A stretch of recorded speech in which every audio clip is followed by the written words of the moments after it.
Hello dear students, today we talk about William Shakespeare's poem When in Disgrace with Fortune and Men's Eyes. As you can say, sonnet number 29. So let's get started. In the very first line, poet says, when in disgrace with fortune and men's eyes. So poet says, when I am disappointed about my fortune. जब भी मैं disappoint होता हूँ means निराश होता हूँ। Disgrace means होता है डिसअपॉइंट होना। किस चीज़ को लेके वो डिसअपॉइंट हो रहे हैं? अपने फॉर्चून को लेके। फॉर्चून किसी भी टाइप का हो सकता है, किसी चीज़ की लैक ऑफ उनके पास है, उसी चीज़ को लेके वो डिसअपॉइंट हो रहे हैं। और वो क्या बोलते हैं कि मेंस आइज़, और लोगों की नज़रों में भी मैं अच्छा हूँ कि नहीं हूँ, ये सब चीज़ें वो लेके वो ओवर थिंकिंग कर रहे हैं। एंड देन नेक्स्ट लाइन में वो क्या बोलते हैं, I all alone be my outcast state, I sit alone and cry.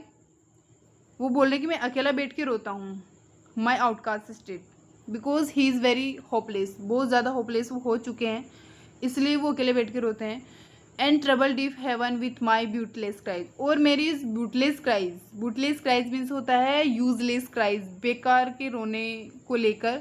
जो हेवन है, जो गॉड है, वो भी बहरा हो गया, वो भी नहीं सुनता है मेरी प्रॉब्लम को, वो नहीं सुन पा रहा। बोलते हैं ना कि भगवान भी अब नहीं सुनेगा मेरी। सो यही बात वो बोल रहे हैं।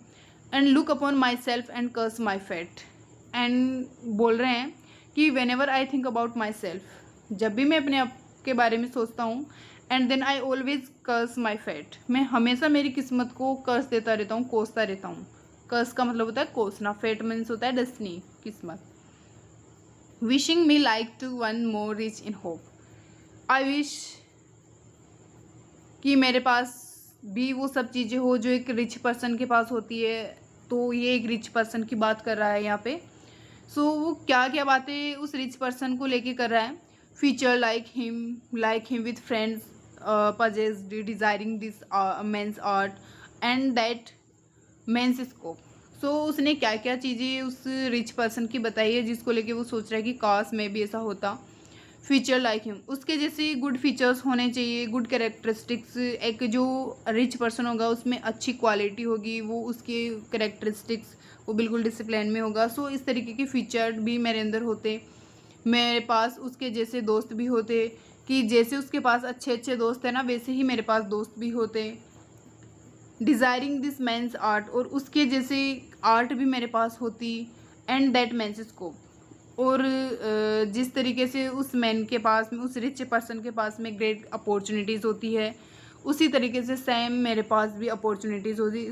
जो स्कोप है उसका मतलब होता है opportunities. With what I most enjoy contented least. So मैं इन सब चीज़ों के बारे में सोच के बहुत ज़्यादा डिससेटिस्फाई हो रहा हूँ। कंटेंट मीन्स होता है सेटिस्फाई नहीं हो पा रहा हूँ मैं, क्योंकि ओवर थिंकिंग बहुत ज़्यादा कर रहे हैं। लिस्ट का मतलब होता है कम। Get in these thoughts myself almost despairing. So ये सब चीज़ें मैं सोच के डिस्पायर हो रहा हूँ। डिस्पायर मीन्स निराश हो रहा हूँ, डिसअपॉइंट हो रहा हूँ।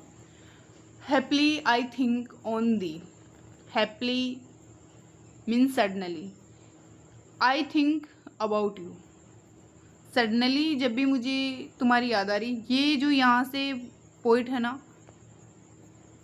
अपनी बिलव्ड को एड्रेस करके बोल रहा है कि सडनली मुझे तुम्हारी याद आती है। Thee means this a archaic word, thee एक आर्काइक वर्ड है जिसका मीन्स होता है यू, ठीक है। एंड देन माई स्टेट, और मेरी क्या सिचुएशन हो जाती है जब भी मैं अचानक से तुम्हें याद करता हूँ। अब वो बता रहे हैं उनकी सिचुएशन को। Like to the lark means sky lark, like to the sky lark at break of the day from sullen earth. जिस तरीके से जो स्काई लार्क बर्ड होता है, ब्रेक ऑफ द डे का मतलब होता है जैसे ही, ब्रेक ऑफ द डे का मतलब वैसे दिन का टूटना, तो दिन के टूटने का मतलब क्या होता है, जैसे ही भोर होता है, जैसे अर्ली मॉर्निंग